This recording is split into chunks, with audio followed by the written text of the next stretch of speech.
Olá, meus amigos.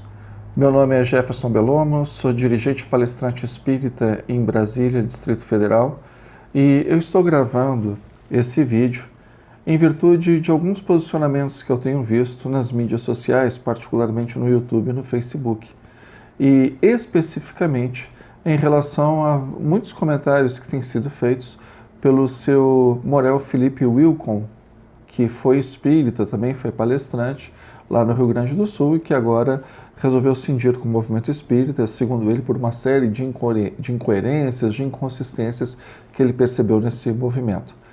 Eu vou me ater às críticas que ele faz à mediunidade do Chico Xavier, exatamente porque o Chico Xavier é o maior expoente do movimento espírita brasileiro.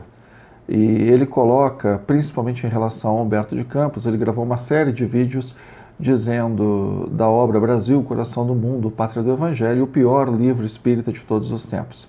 E atribui não ao espírito de Humberto de Campos, e da sua visão, a mediunidade praticamente não existe, porque ela é restrita a casos tão excepcionais que a gente pode dizer que não se manifesta na visão do seu Wilcon, e ele coloca como se fosse uma espécie de dupla personalidade do Chico, um fenômeno do subconsciente e mesmo uma questão de fraude, ainda que ele não coloque dessa forma, dá a entender, uma vez que seria tudo criação do Chico e que ele atribuiria a Humberto de Campos, que era um famoso literato de meados do século XX, como uma forma de se projetar, porque afinal de contas o Chico só teria 25 anos, quando ele começou a ter uma visão, ser exposto em nível nacional por conta da psicografia do Humberto de Campos. Eu gostaria de colocar que o meu posicionamento é um posicionamento crítico, porque eu acredito que quando uma pessoa se coloca como pesquisadora, ela não pode se colocar como advogada. Alguém que se fala pesquisador do espiritismo, ele tem que apresentar os fatos, os mais diferentes fatos sobre aquele assunto, e aí depois ele fundamentar o seu posicionamento. E não em relação só ao Sr. Wilcon, como vários críticos, eu percebo que eles parecem muito mais advogados do que críticos. Eles pinçam os fatos que eles interessam e criam uma narrativa em cima disso. E o que eu estou querendo fazer é colocar um contraponto em relação à honestidade do fenômeno. Quero deixar bem claro que, em relação ao conteúdo da obra Brasil, Coração do Mundo, Pátria do Evangelho, eu creio que a obra permite, sim, muitas críticas de caráter histórico. Brasil, Coração do Mundo, Pátria do Evangelho, escrito pelo espírito de Humberto de Campos, pela psicografia de Chico Xavier, não é um livro de história. É ingenuidade acreditar que os fatos ali narrados se transcorreram do jeito que estão ali.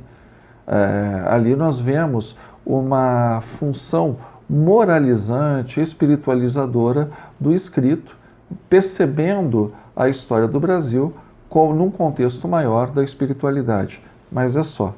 Nós não podemos trocar os livros de história por uma narrativa quase mítica de fundação do nosso país. Pois bem, vamos falar um pouquinho do Chico Xavier então. Ele nasce em Pedro Leopoldo, uma cidade que fica mais ou menos a 35 quilômetros de Belo Horizonte, era interiorana, num Brasil ainda extremamente agrário, não tinha os meios de comunicação que nós temos hoje, então eram os chamados rincões do Brasil, era algo completamente abandonado quando a gente pensa em termos de notícia, em termos de educação, em termos de cultura. Essas pessoas viviam as suas vidas ali para ganhar um pão nosso de cada dia.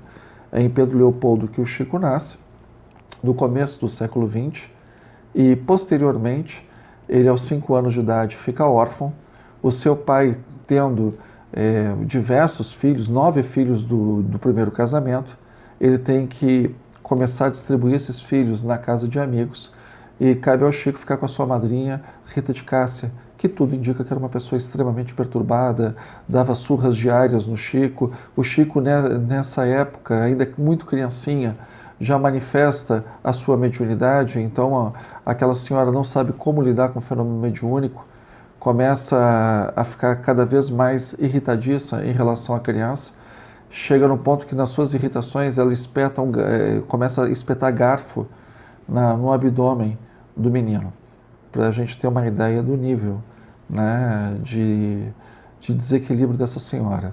Posteriormente, o pai do Chico Xavier, o João Cândido Xavier, ele vai ter um segundo casamento com uma senhora chamada Cidália Batista, e a condição do casamento dada pela dona Cidália é que todos os filhos voltassem a morar com o pai. Então, eles colocam todos os filhos juntamente com o casal, ele sai da tutela da sua madrinha, bom para ele, evita bastante problema. E depois disso ainda, o senhor João Cândido com a dona Cidália ainda tem mais 6 filhos. Então o senhor João Cândido, contando com o Chico, teve 15 filhos. E é muito natural que numa situação dessa as pessoas tivessem que se virar para colocar a comida na mesa. O Chico, muito criança, começou a vender hortaliças do quintal da casa para fazer renda. Como ele tinha visões espirituais, o pai dele o leva ao padre da cidade de Pedro Leopoldo, o padre Sebastião Scarzelo, e a intenção do João Cândido Xavier era internar o Chico no sanatório, porque com 15 filhos, você ter um que você considera maluco, não tem condições. Para livrar o menino do sanatório, o padre Sebastião Scarzelo consegue para o garoto um emprego numa fábrica de tecidos. Então, o primeiro trabalho do Chico é aos 9 anos de idade, trabalhando das 3 da tarde à 1 da manhã numa fábrica de tecidos. Ele estuda acorda às 6, estuda pela parte da manhã, chega em casa às 11, almoça, tira uma siesta, depois trabalha das 15 a 1 hora. E isso vai repercutir na saúde dele. A situação melhora um pouco, ele consegue sair da fábrica, vai trabalhar no bar do Dove, do seu Cladomiro Rocha, atendente de balcão. Posteriormente, ele trabalha no armazém de secos e molhados, as pessoas se referiam assim, né? O armazém que vendia diversos produtos, secos e molhados, do seu José Felizardo Sobrinho. E quando ele completa 21 anos, começa a atividade mediúnica propriamente dita, até então eram exercícios mediúnicos, e ele publica em 1932 um livro de poesias chamado Parnaso do Além Túmulo. Esse livro, essas poesias são enviadas para a FEB, são analisadas pelo presidente Manuel Quintão, que fica muito impressionado com a capacidade literária daquela obra e resolve bancar a sua publicação. E a partir da publicação do Parnaso de Além Túmulo, as pessoas ficam sabendo da existência de Chico Xavier e começa toda uma série de debates se aquilo era mediunidade. Lembrando que o Espiritismo não tem o alcance, naquela época, o alcance que ele tem hoje, até porque não existia um Chico Xavier nessa época. O Chico Xavier estava começando, então o estudo de obras psicografadas por um jovem do interior de Minas chama a atenção da comunidade acadêmica, dos meios de comunicação da época, e posteriormente, isso em 1932, nesse Parnaso do Além Túmulo, a primeira edição, saem publicados um trabalho de 9 poetas brasileiros, 4 portugueses e um anônimo, e são poetas dos mais diferentes estilos, com poesias de alto teor literário. E posteriormente, em 1934, tem a morte do escritor e acadêmico da Academia Brasileira de Letras, o cronista Humberto de Campos. Nos primeiros meses de 1935, Humberto de Campos falece em dezembro de 1934. Nos primeiros meses de 1935, ele começa a psicografar pelo Chico Xavier. E isso atrai a atenção mais ainda para esse jovem fenômeno, e o jornal O Globo manda um dos seus repórteres, o Clementino Alencar, para ficar de abril até junho com o Chico Xavier em Pedro Leopoldo e acompanhar o trabalho do Chico lá. E ele fica muito impressionado porque ele se depara com um atendente de balcão, como o próprio Clementino Alencar coloca nas suas matérias? Um bobalhão, um matuto. Uma pessoa que vende grãos no armazém, vende peças de carne, e de repente você pega aquele rapaz que só teve até a 4ª série primária, escrevendo grandes vultos da literatura nacional. A primeira preocupação do Clementino Alencar é conhecer quais seriam as fontes que esse rapaz tem acesso. Pede para conhecer a casa do Chico, e o Chico mostra para ele a sua biblioteca. E para decepção do Clementino Alencar, a biblioteca do Chico era um bando de revistas e jornais velhos, um ou outro livro que algum admirador espírita havia dado para ele.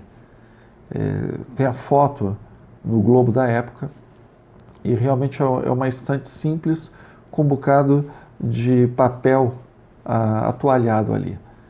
E o Clementino Alencar muda bastante a visão dele quando ele percebe, ele vai ver as comunicações, vai ver as reuniões mediúnicas que eram dirigidas pelo irmão do Chico, o José Xavier, e ele percebe a habilidade, ele testemunha a habilidade pela qual esse rapaz psicografa.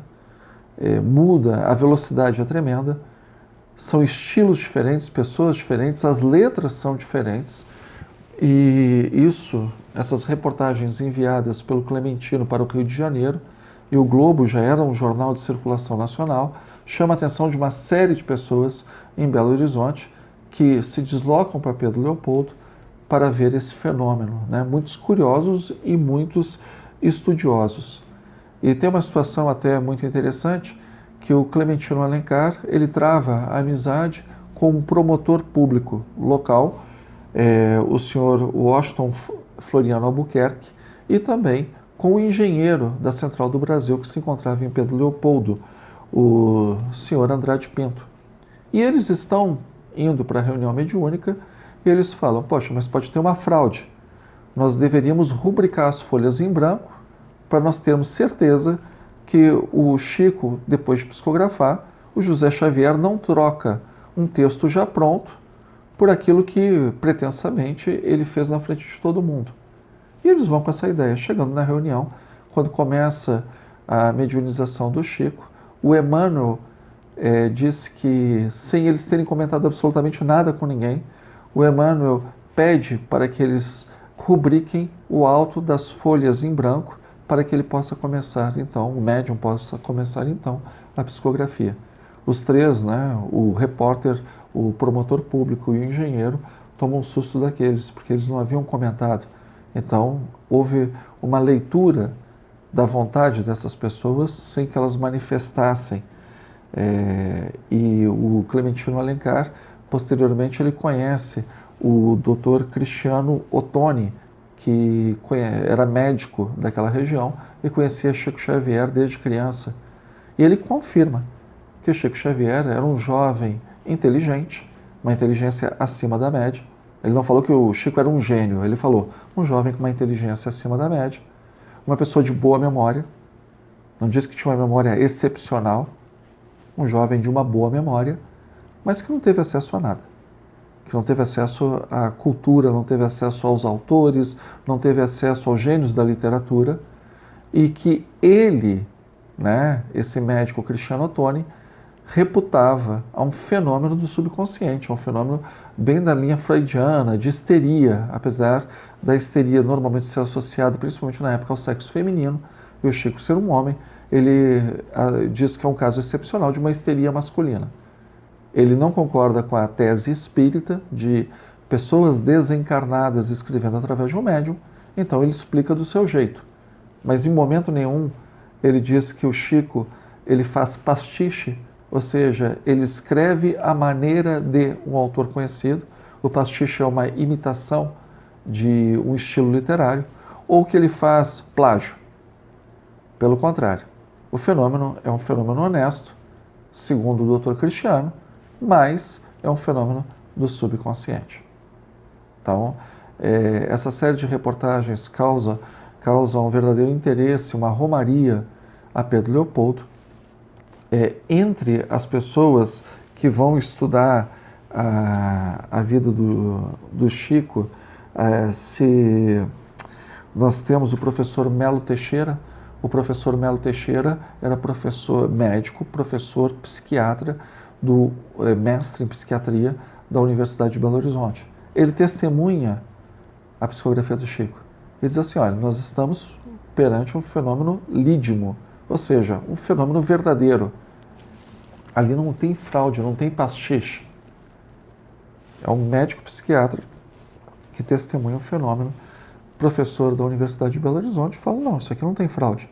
O que nós temos aqui é um rapaz que entra em estado de transe e que escreve. Agora, qual a origem desse estado de transe?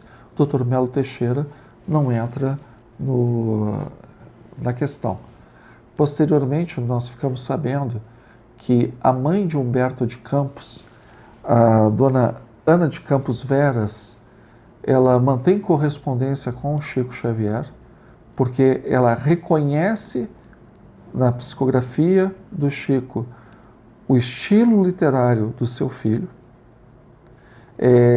O Morel Felipe Wilcon, ele diz que o Humberto de Campos não era religioso enquanto estava vivo.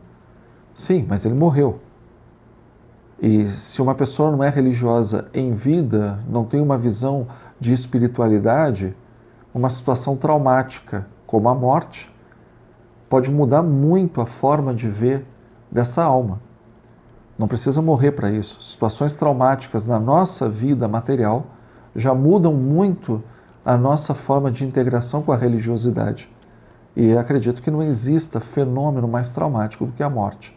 Então é muito natural que uma alma desencarnada comece a se preocupar com assuntos que não eram do seu interesse quando viva. E também o Wilcon coloca, mas é impressionante, ele psicografa tanta coisa e não psicografa nada para os seus filhos, para a sua esposa. Não condiz com a verdade. Ele psicografa no aniversário, na data do aniversário, para Humberto de Campos Filho. Ele psicografa no livro Crônicas do Além Túmulo uma carta para os seus filhos, os filhos do Humberto de Campos, e para sua mãe. Então, sim, existe uma preocupação com a família, mas acredito que ele, percebendo da existência do mundo espiritual, quer fazer um trabalho que seja muito mais amplo. Além do Dr. Melo Teixeira, posteriormente em Belo Horizonte, o Chico psicografa na presença de um crítico literário, que também católico fervoroso, o Agripino Greco. E o senhor Agripino, vendo a psicografia, o fenômeno, e depois lendo, não tem a mínima dúvida que se trata de Humberto de Campos. Como católico, ele não diz, é o espírito de Humberto de Campos. Mas ele não tem a mínima dúvida que ele está diante de um texto que não perde em nada para Humberto de Campos, que foi psicografado na sua frente, sem o autor recorrer a nenhum tipo de material. Pois bem, e o Chico, a gente não pode esquecer que era uma pessoa que tinha muitas dificuldades do ponto de vista físico, né? Do ponto de vista familiar, do ponto de vista profissional, nós já citamos. Então, a questão física, por exemplo, trabalhar numa fábrica de algodão aos 9 anos prejudicou muito os seus pulmões. Ele teve 2 pneumonias muito graves durante a sua vida. Ele era uma pessoa cardiopata, ele tinha problema de angina, ele era cego do olho esquerdo, o seu olho esquerdo era completamente comprometido e do direito ele via muito pouco. Ele teve câncer de próstata, ele teve hérnia. Então não foi uma pessoa de vida lá muito fácil.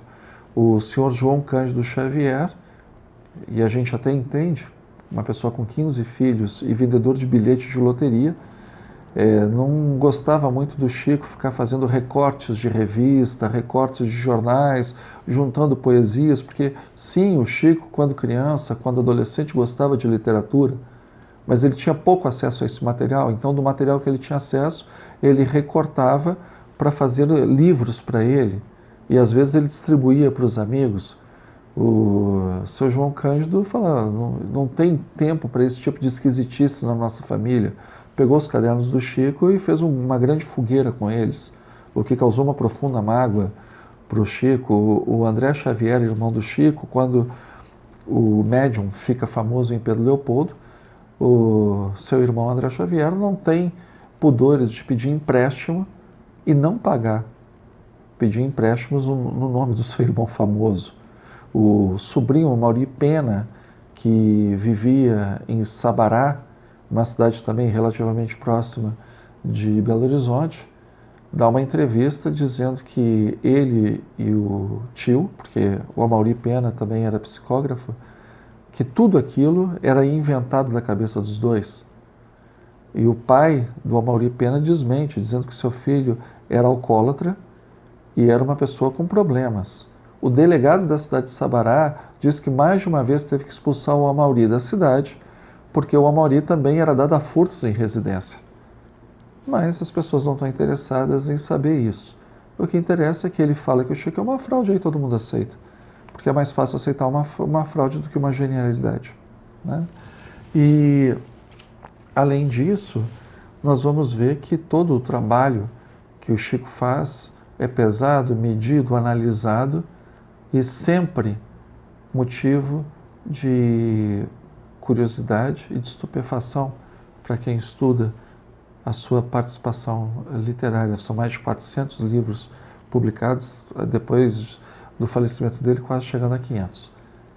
Então nós temos, no Brasil, provavelmente o maior médium de todos os tempos. Para aqueles que não são espíritas, um dos maiores paranormais de todos os tempos. E permite estudos bastante densos a respeito da obra produzida por esse senhor, que dedicou 70 anos da sua vida à atividade mediúnica. E quando alguém se mostra como pesquisador, mas só conta parte da história e a parte que lhe interessa, e não conta todos esses fenômenos que envolvem e todas as análises que envolvem a sua figura, não me parece que há uma honestidade nessa pesquisa. O Chico Xavier foi submetido a exames, nós sabemos disso. Então, essa conversa de que o Emmanuel não permitiu sim. O Clementino Alencar, nas reportagens do Globo, ele e outros intelectuais colocam o Chico à prova em várias situações. E essas situações são avalizadas pelo Emmanuel e só são encerradas quando começa a comprometer o estado de saúde do Chico. Nós temos também que, por exemplo, foi feito um eletro da mente do Chico, um eletroencefalograma do Chico em estado alterado de consciência, em transe, mostrando que quando ele está escrevendo, o transe é algo tão intenso na sua cabeça que depois, mostrado o resultado desse exame para um médico, sem dizer que se tratava do Chico e do Chico em transe, ele falou: olha, a gente tem que estudar o histórico dessa pessoa, mas pelo que eu estou vendo aqui, parece que essa pessoa está em crise epilética. Só que ninguém em crise epilética produz páginas e páginas e páginas de textos de pessoas mortas. Não existe consistência de introdução, desenvolvimento e conclusão numa crise epilética. Se fosse uma invenção da sua cabeça, com certeza não seria aquela área do cérebro que seria ativa. Para quem quer pesquisar um pouquinho melhor, nós estamos hoje, dia 2 de janeiro de 2018, por volta de julho de 2017, a revista Super Interessante publica na sua página na internet que um supercomputador fez uma análise de 3 autores espirituais que psicografaram através do Chico. E eles precisavam de pelo menos 1 milhão de vocábulos de cada um desses autores. Eles escolheram pela produção o espírito do Emmanuel, o guia espiritual do médium Francisco Cândido Xavier, André Luiz, que é o espírito de um médico carioca, que talvez seja o espírito mais famoso que nós temos no meio espírita brasileiro, pelas suas psicografias da série Nosso Lar, e o próprio espírito de Humberto de Campos. E o computador fazendo análise, ele pegando o estilo, o vocabulário, o ritmo, a forma de cada autor se manifestar, ele é muito claro, são 3 autores diferentes. Não é 3 nomes diferentes com o mesmo estilo. Não, são 3 pessoas com estilos diferentes que escrevem pelo mesmo médium. Isso agora, junho, julho de 2017. Algumas pessoas citam a obra de doutorado da doutora Magali Oliveira Fernandes, Chico Xavier, um herói brasileiro no universo da edição popular, da editora Ana Lube, onde ela foi a Pedro Leopoldo e teve acesso a um desses cadernos que o Chico recortava as matérias de jornal, matérias de revista e colava. E aí as pessoas dizem, veja, então aqui é mais uma prova que ele tinha acesso e tirava tudo da cabeça dele. Elas esquecem que na época não tinha Google, que as pessoas não tinham acesso à revista como elas têm hoje, não tinham acesso a jornal como elas tinham hoje.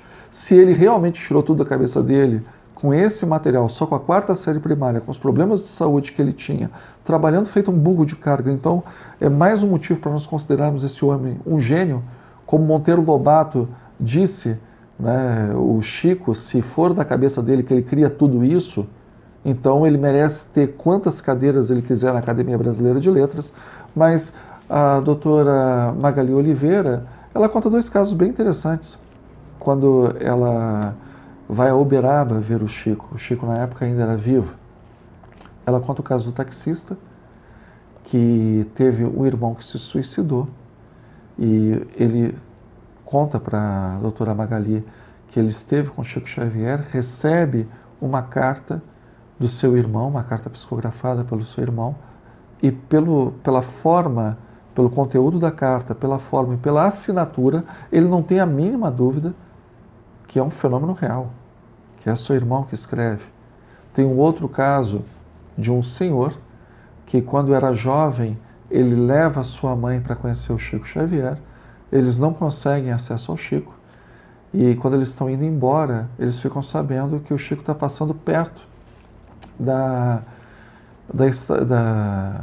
pensão onde eles estavam hospedados. E o Chico, no meio da multidão, ele olha para a mãe desse rapaz, na época um rapaz, e diz, olha, deixa ela passar, porque ela é esposa de um grande amigo meu, e eles nunca tinham se visto. À noite ela vai ao centro com seu filho, o seu falecido marido psicografa, e quando ele morre, ele deixa 8 filhos sob os cuidados da viúva, e na psicografia ele coloca o nome de 7 filhos, mas falta o nome de uma filha. E eles, quando sentam novamente, porque é um grande salão, o Chico fica ali na frente, a mesa, e o pessoal fica sentado, quem consegue sentar fica ali no meio do salão, e eles comentam entre eles, sem ninguém ficar sabendo, olha, depois a gente coloca o nome da minha irmã, né, da filha, porque o pai esqueceu. E continuam as sessões da noite. Num belo momento, o Chico pede de novo a carta psicografada, dizendo que o desencarnado havia esquecido o nome de uma das filhas e que ele queria complementar. Então, são fatos honestos que são narrados pela mesma pesquisadora que coloca a questão dos cadernos do Chico. Só que as pessoas só se interessam pelo caderno. Esses 2 fatos que demonstram a paranormalidade excepcional desse senhor nascido em Pedro Leopoldo, as pessoas simplesmente ignoram de caso pensado. Porque se leram, elas sabem que está aqui. Para quem quer se informar melhor, eu sugiro o livro do Marcel Souto Maior, As Vidas de Chico Xavier, pela editora Leia. Em relação ao caso Humberto de Campos, tem o livro Psicografia ante aos Tribunais, do advogado Miguel Timponi, que foi advogado da Federação Espírita Brasileira e do Chico Xavier, nesse caso específico, que a viúva do Humberto de Campos entrou com uma ação pedindo os direitos autorais das obras psicografadas pelo espírito do seu marido. E tem um caso interessante também, que tem um outro livro chamado Meu Pai aliás, Irmão X, meu pai, do Humberto de Campos Filho. Humberto de Campos Filho, ele conta toda a história do pai, da família, a história dessa questão da busca pelos direitos autorais, a discussão que tomou conta do Brasil, que incendiou o Brasil na década de 40, que foi colocar um médium, né, diante dos tribunais. E Humberto de Campos Filho, esse processo daí em 1944, em 1957, ele vai a Uberaba, Chico já mora em Uberaba naquela ocasião, vai a Uberaba para conhecer o Chico Xavier, sem que ninguém soubesse quem era ele. E ele senta ali no salão, né, chega o salão lotadíssimo, as pessoas não conhecem, e de repente uma voz o chama para a mesa, a convite de Chico Xavier, porque estaria ali presente o filho do querido Humberto de Campos. Isso nós encontramos nesse livro, Irmão X, meu pai. Irmão X é um pseudônimo adotado pelo Humberto de Campos Espírito, depois dessa grande polêmica envolvendo a sua família, que processou a Federação Espírita e o médium Chico Xavier. E, por último, eu gostaria de recomendar também as reportagens do Clementino Alencar, que elas são condensadas nesse livro da editora ID, com o nome Notáveis Reportagens com Chico Xavier, inclusive com as fotos. Eles condensam todas as reportagens feitas pelo Clementino Alencar de abril a junho de 1935 e publicam no formato de um livro. Material para estudo não falta. Nosso país foi abençoado, para aqueles que não são espíritas, com um dos maiores paranormais de todos os tempos, para aqueles que são espíritas, com um médium realmente acima de qualquer suspeita. Quem estuda com seriedade, quem estuda com honestidade o fenômeno, e não quer usar o Chico como trampolim para aparecer nos History Channels da vida, aparecer, ter seguidores no YouTube, né, nos seus blogs, a gente vê que realmente o homem era um gigante dentro da sua humildade de pessoa. Tentar colocar, reduzi-lo a proporções de uma pessoa que fazia cópia de estilos, ou que fazia plágio, ou que tudo era do subconsciente dele, é ser muito pobre na análise. Vale a pena ler, vale a pena estudar a biografia, para nós termos cada vez a consciência de que nós tivemos uma oportunidade maravilhosa de termos essa pessoa conosco. Não acho que seja para santificá-lo, não acho que seja para divinizá-lo, acredito que não é por aí, mas a gente tem que dar valor a quem tem. Meu nome é Jefferson Belomo, dirigente espírita em Brasília. Espero ter contribuído para a gente jogar um pouquinho mais de luz nesse debate. Tudo de bom a todos e até a próxima oportunidade.